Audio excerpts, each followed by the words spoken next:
인간은 경제적 자립을 위해 돈을 필요로 한다. 인생에서 돈에 대한 문제를 해결한다는 건 영적 각성만큼이나 삶에 있어 중요한 가치다. 방치하거나 무시하면 현실의 돈 역시 나를 무시하거나 방치하기 때문이다. 돈이야말로 나와 내가 사랑하는 사람들을 보호하거나 도울 수 있고 남에게 신세를 지지 않고 살 수 있게 해준다.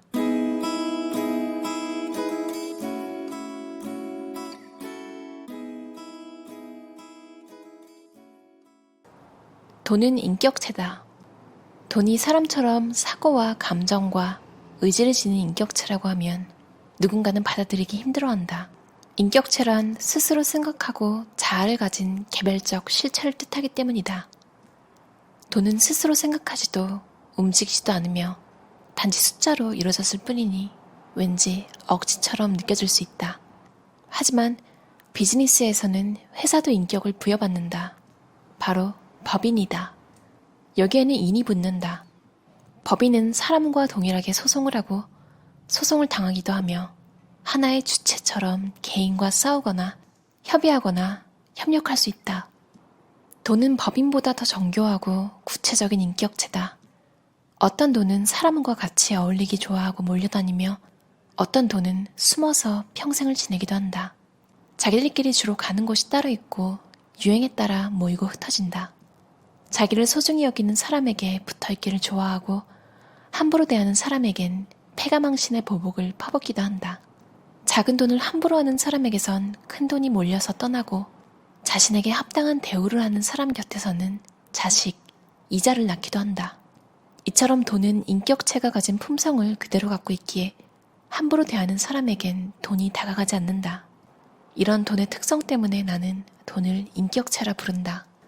알베르트 아인슈타인은 복리야말로 인간의 가장 위대한 발명이자 세계 8대 불가사의라고 말했다.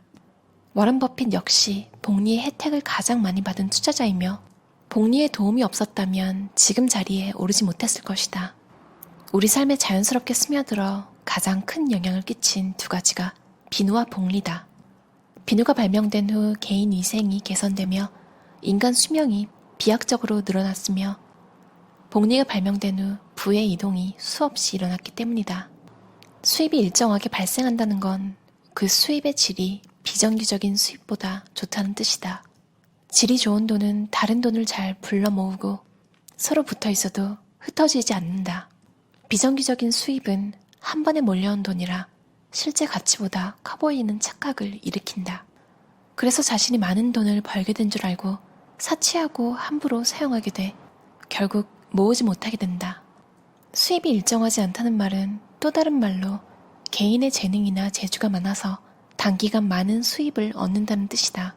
이런 사람들은 자신의 수입이 생기는 대로 일정한 소득이 나올 수 있는 부동산이나 배당을 주는 우량 주식을 사서 소득을 옮겨 놓아야 한다.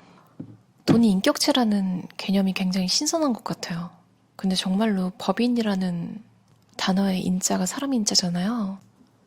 그리고 주식에 투기랑 투자는 엄연히 다르잖아요. 그러니까 단기간에 한몫 잡으려고 남들이 막 추천하는 거나 잘 알지도 못하는데 뭔가 뜨고 있다 이런 얘기를 듣고 왕창 투자해서 그게 오르면 단기간에 빼려는 그건 투자가 아니라 투기라고 해요. 많이들 아시듯 워런 버핏이나 한국의 지금 유명한 존 리 투자가는 투기가 아닌 투자를 하시는 분들이죠.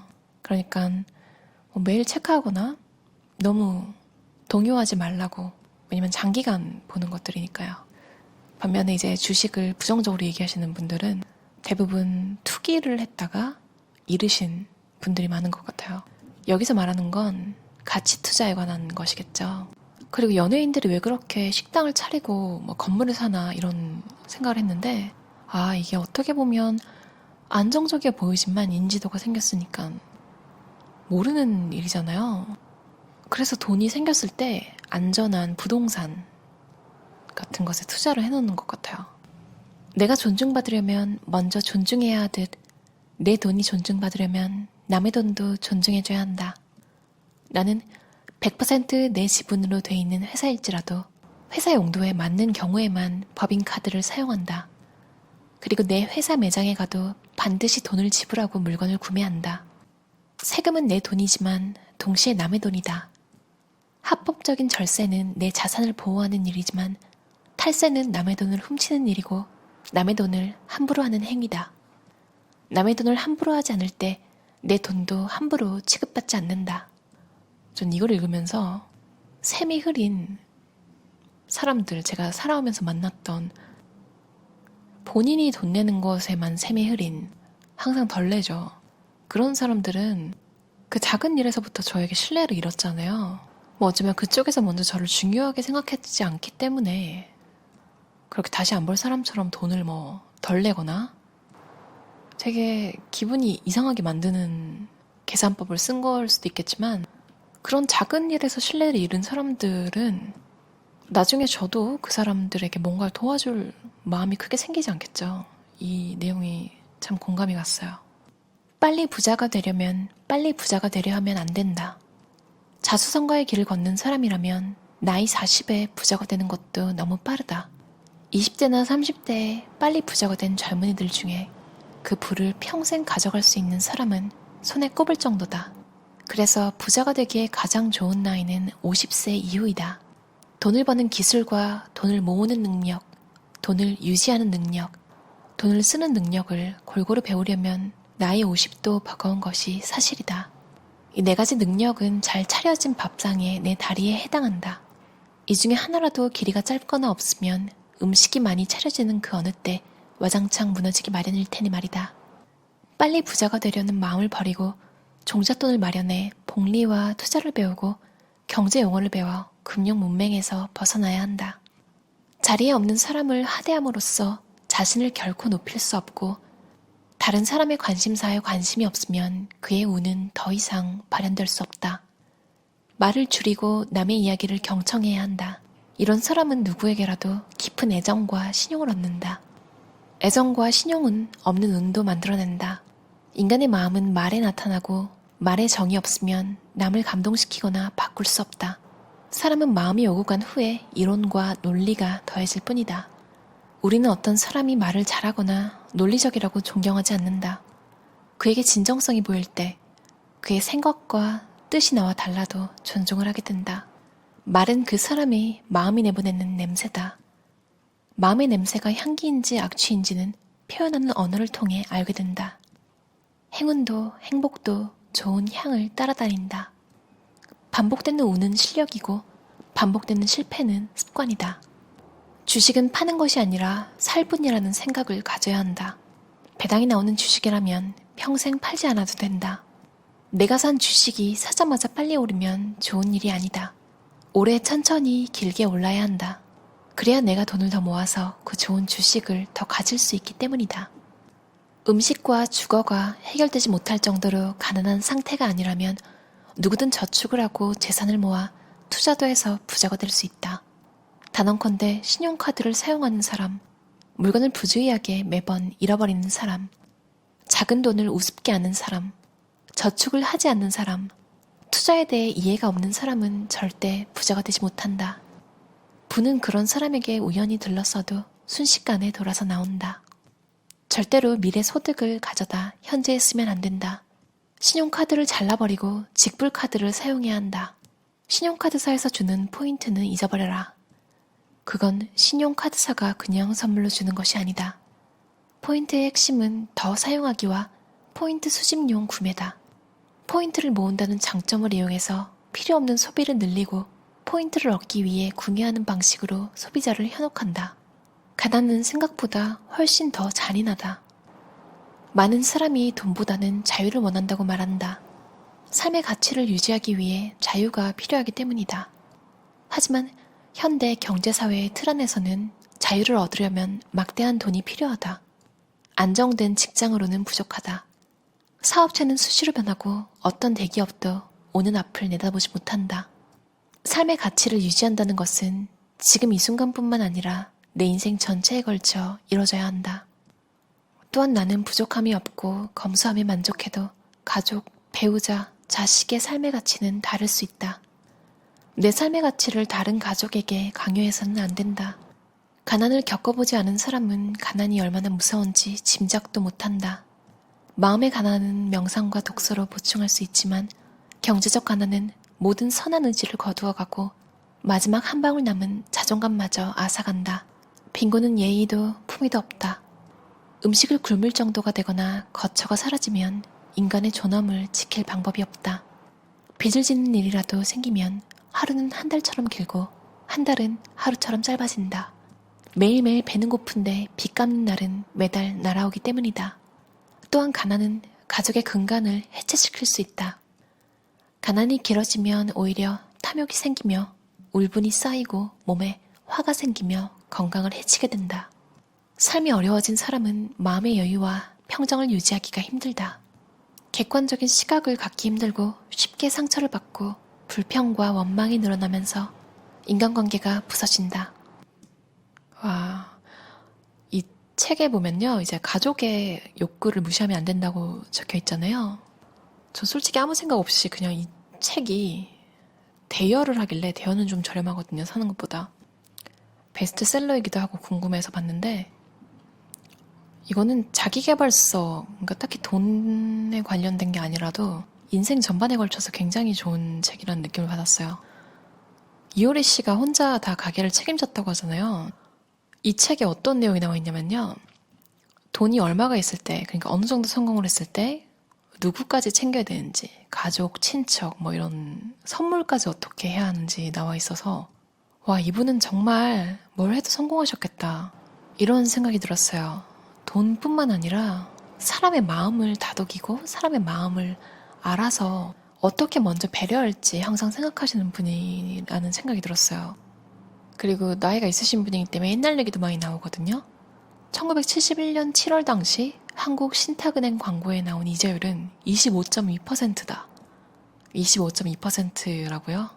진짜 이 세대에 살아오신 분들은 지금 90년대, 2000년대 생들한테 노력하라고 하면서 뭐라고 하면 안 될 것 같아요. 제가 요전에 리뷰했던 직장인 공부법에도 나오는데요. 시험을 빨리 쳐야 되는 이유가 나와요. 왜냐면 시험이 계속 어려워지는 거죠. 계속 발전하잖아요. 돈도 그런 것 같아요. 모으고 뭘 사고 하는 게 점점 더 힘들어지잖아요. 이 25%의 이자율이 80년대까지 이어졌대요. 91년도에 금리 자유화가 이루어지면서 10%대로 떨어졌대요. 그리고 한국예금은행의 최고 이자율은 30%. 1971년도에 100만 원을 복리로 저축해서 지금까지 가지고 있었으면 2,600억 원이래요. 가난이 무섭다고 나와 있는데 진짜 무서운 거 맞고요. 제가 귀찮지만 행복해볼까라는 번역가 권나미 씨 책도 읽고 있거든요. 근데 제가 어제 읽은 부분이, 권나미 씨 딸이 있는데 딸이랑 같이 이제 일본 여행 갔어요. 되게 특가로 나온 좀 외지에 떨어진. 근데 당연히 카드가 될 줄 알고 그냥 현금을 많이 준비하지 않았던 거예요. 딸이랑 이제 신나서 이것저것 구경하고 좀 이렇게 쉬고, 생각보다 온천은 좋지 않았지만 숙소는 굉장히 도쿄와 비교해서 가성비가 좋은, 아무튼 즐겁게 놀다가 이제 도미요리, 도미덮밥 같은 게 있었나 봐요. 권나미 씨는 아는 음식만 먹는 주이고 따님은 다양한 음식을 시도해본 스타일인데, 현금 준비한 게 동이 난 거예요. 카드가 되는 곳이 없었대요. 외지라서. 이제 그 불편한 정적, 눈치, 엄마라는 위치의 부담감, 여기까지 왔는데 특사한 음식을 못 먹고 가는 딸의 짜증, 어리바리한 엄마한테 짜증났을 걸 미안해해야 하는 엄마의 마음. 딸은 타이메시라는 도미밥을 먹고 싶었는데 돈 때문에 둘 다 그냥 돈가스를 그 해외여행까지 가가지고 먹은 거죠. 글만 보는데 그 어색함과 정적이 상상이 돼서 너무 괴로웠어요.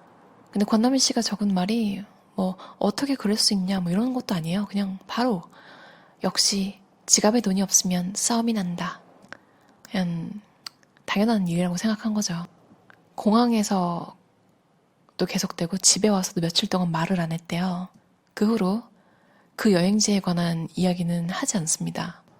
이제 권다멜 씨가 이 글을 쓰면서 물어봤더니 완전히 잊고 있었다고. 그때는 내가 철이 없어서 그랬어 하고 잘못을 시인했대요.